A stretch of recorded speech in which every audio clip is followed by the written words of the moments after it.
জনগণের মাঝে তথ্য অধিকার আইন প্রচারণা এবং এই আইন ব্যবহার করে সুশাসন ও জবাবদিহিতা নিশ্চিত করার জন্য কাজ করে যাচ্ছে।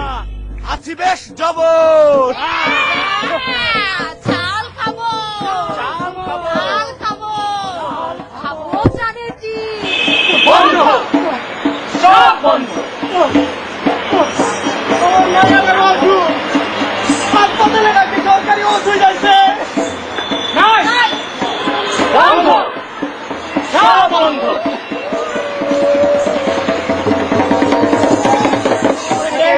বেরোবার পথ বেরোছে।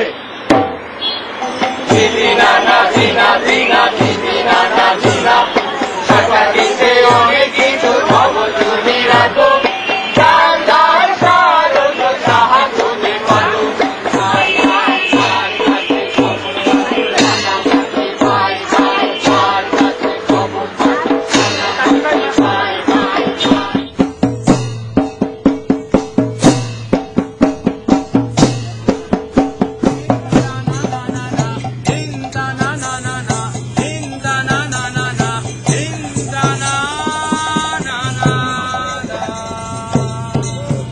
জানার অধিকার আমার, আপনার, সবার।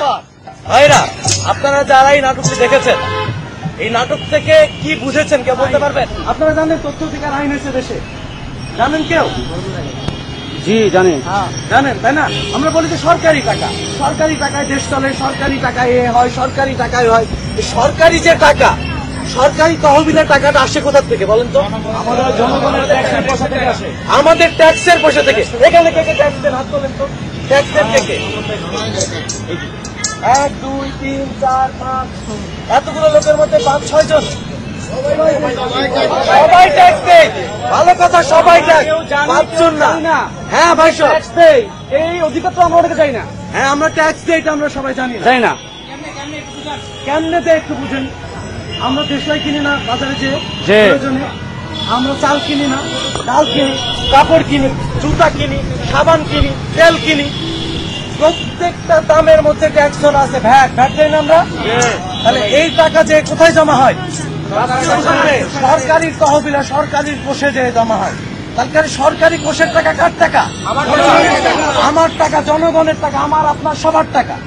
ওই রিক্সাওয়ালার টাকা, ওই ভিক্ষুকের টাকা, সবার টাকা যে জমা হচ্ছে রাষ্ট্রীয় কোষাগারে।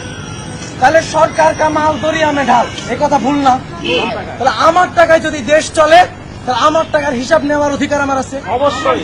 কোথায় কয় টাকা বরাদ্দ আছে, সেই বরাদ্দ কোন খাতে খরচ হবে, কিভাবে খরচ হচ্ছে, কে রাষ্ট্রের কোন দায়িত্বে, কারণ আমার টাকায় বেতন হয়। তাহলে তুমি কোন দায়িত্বে আছো, সেই দায়িত্ব তুমি কিভাবে পালন করছো, তা জানার অধিকার আমার আছে অবশ্যই। তাহলে এই জানার অধিকার প্রতিষ্ঠা একটা আইন হচ্ছে, সেই আইন হচ্ছে তথ্য অধিকার আইন।